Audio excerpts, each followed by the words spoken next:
Hello friends, welcome back to rising success.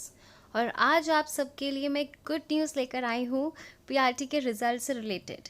As you all know कि जो DSSB है यानी Delhi subordinate service selection board, उसकी तरफ से 4221 एंड 4721 जो पोस्ट की रिक्रूटमेंट निकली हुई थी उसके एग्ज़ाम्स ऑलरेडी हो चुके हैं और एग्ज़ाम 7 मार्च से लेके 30 मार्च तक कंडक्ट हुए थे।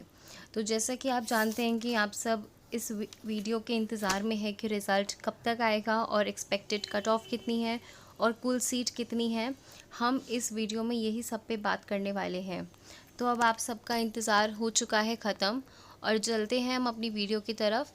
तो जैसे कि आप जानते ही हैं कि अब आप कितने टाइम से वेट कर रहे हैं और मार्च में इसके एग्ज़ाम्स हुए थे, लेकिन अब हमारा जो मंथ है वो कौन सा चल रहा है, जून। तो मैं आप सबको बताना चाहती हूँ कि अब इंतज़ार हो गया है ख़त्म, क्योंकि अब वो टाइम आ गया है कि अब आपके सामने रिज़ल्ट जल्द ही आपको मिलने वाला है और मैं आपको इसकी डेट और कट ऑफ सब बताने वाली हूँ इस वीडियो में आगे चलते हुए। तो अगर हम बात करें तो पोस्ट 4721 में सीट्स निकली हुई थी 434 सीट्स और पोस्ट 4221 में सीट्स निकली हुई थी 120। टोटल हम कह सकते हैं ओवरऑल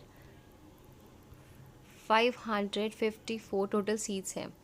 तो जैसा कि आप जानते हैं कि जो DSSB है उसमें उसने PRT, PGT और TGT इन सब के लिए एग्ज़ाम्स को वो निकालता है वैकेंसी।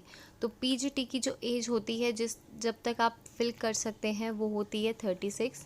और अगर हम बात करें TGT की तो उसकी जो एज होती है वो होती है 32 और अब PRT की होती है 30। तो सबसे कम एज होती है PRT में। तो आप इस चीज़ का ध्यान रखिए, अगर आप आगे अप्लाई करने वाले हैं या जो ऑलरेडी कर चुके हैं तो आप सबको ये चीज़ पता होनी चाहिए, क्योंकि बहुत ही नेसेसरी है और PRT में सबसे कम एज होती है।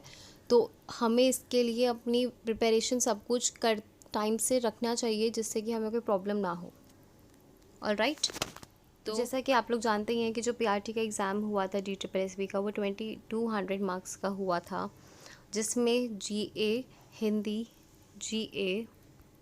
हिंदी, इंग्लिश, रीजनिंग और मैथ आपका 100 मार्क्स का था।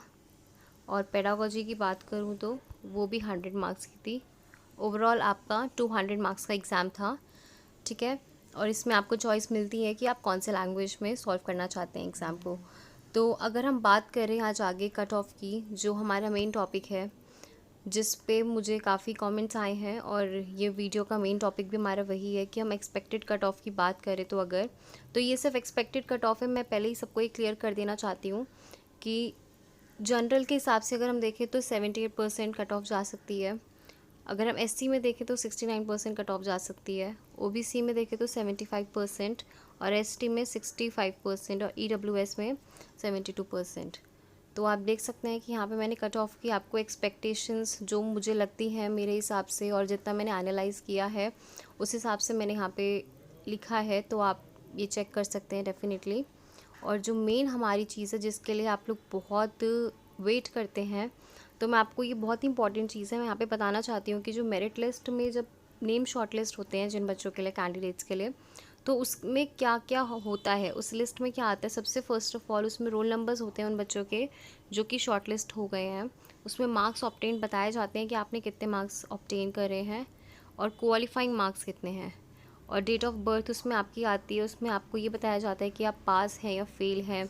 और रजिस्ट्रेशन नंबर भी होता है आपका उसमें उसमें कट ऑफ स्कोर भी आपको बताया जाएगा। दैट मीन्स आपको पूरा क्लियरेंस मिलता है एक साथ। उसमें आपके फादर का नेम भी होता है जो बच्चे शॉर्ट लिस्टेड हो जाते हैं, और उसमें फुल कम्युनिकेशन एड्रेस भी होता है।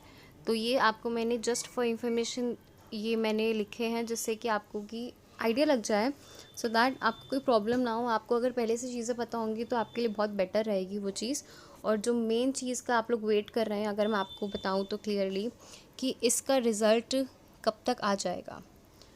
तो बहुत से बच्चे ये चीज़ जानते ही हैं कि हम रिज़ल्ट कब से वेट करते हुए आ रहे हैं इसका। एंड होपफुली या फाइनली मैं कहूँ तो जून के एंड वीक तक तो हमने सुना ही है, बट जुलाई के फर्स्ट वीक तक आपको ये रिज़ल्ट मिल जाएगा, दिस इज़ फॉर श्योर। और क्योंकि ऑलरेडी बहुत डिले हो चुका है, अगर आप गूगल पे भी सर्च करते हैं तो उसमें वो जून ही दिखाता है आपको, बट जून के एंड वीक तक बहुत कम होप्स हैं कि अभी भी निकलेगा। तो करते करते जुलाई के फर्स्ट वीक में तो फॉर श्योर आपका रिज़ल्ट आ ही जाएगा। तो मेरे चैनल से जुड़े रहने के लिए आप सभी को थैंक यू, और जो लोगों ने अभी तक मेरे चैनल को सब्सक्राइब नहीं करा है तो कर लीजिए, क्योंकि यहाँ पे मेरे चैनल पे आपको सभी टीचिंग एग्ज़ाम से रिलेटेड वीडियोस मिलती हैं और इन्फॉर्मेशन मिलती है। तो तो इन तो इन सभी से जुड़े रहने के लिए मेरे चैनल को सब्सक्राइब कर लीजिए, लाइक शेयर एंड कमेंट।